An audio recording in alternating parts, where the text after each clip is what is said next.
السلام عليكم البنات، كي دايرين؟ لاباس عليكم؟ واش اخباركم؟ كلشي مزيان؟ المهم على بركه الله. اليوم ندير معاكم كيف ما كتشوفوا الدنجال مقرمش، زعما كاين ما تشبعوش منه، واعر، كيجي واعر كيف ما كتشوفوا على بركه الله. نبداو نوريكم المقادير. ها هي دي، هنا عندي لا شابلوغ كيف ما كتشوفوا، كيتباع في المرجان اولا تقدري تصاوبيه في الدار اللي كتعرف تصاوبوا، شي نهار ندوزو معكم ان شاء الله. هنا عندي الفرماج الاحمر، ها هو عندي بواطه ديال الفرماج الاحمر كدير شي 15 درهم. عندي هنا مايزينا، ها هي عندي زيت بلديه باش غنحركو، وهنايا عندي واحد الحامضه كامله غنعصرها، وعندي الجبن وواحد جوج حكوكه ديال دانون مسوس هما في الثلاجه غنجبدهم. وها هو الدنجال كيف ما كتشوفوا، خديت حساب شي 3 دنجالات كبار وحده صغيره.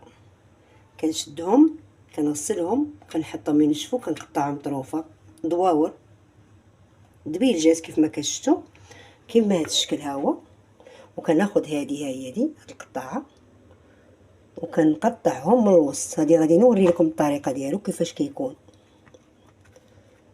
كنقطعو بحال هكذا كيف ما شفتوا هاد الدبيلجات، وكنرقدو بشويه الملحه، ومن بعد كنشللو بميها وكنحطو يبس في الورق النشاف، ورق الكوزينه.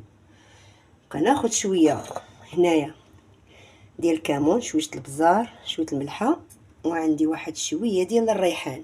ها هو الريحان، هادو كنخلطهم، وكندير معاهم جوج دوانن، وكندير مسوسين، وكندير معاهم الجبن واحد حساب شي 3 المعالق، وكندير معاهم الحامضه كامله معصره، وكنخليهم كلاصوص في الاخير. هذا حتى هو غنشدو دابا. هاد الدنجال اللي شفتو راه مقطع من الدبيلجات، غادا نحمرو في المقله كيف ما تشوفوا، وغادا نمعكو وغنديرو مع داك ما شفتو. هو دخلتو كيتحمر في الفران على درجه 250 درجه باش يجيني مقرمش. شوفوا البنات تبارك الله كيف جا مقرمش ومحمر ما شاء الرحمن. اللي عجبو المحتوى بارطاجي، ديروا لي لايك ومتابعه، وشكرا لكم بزاف.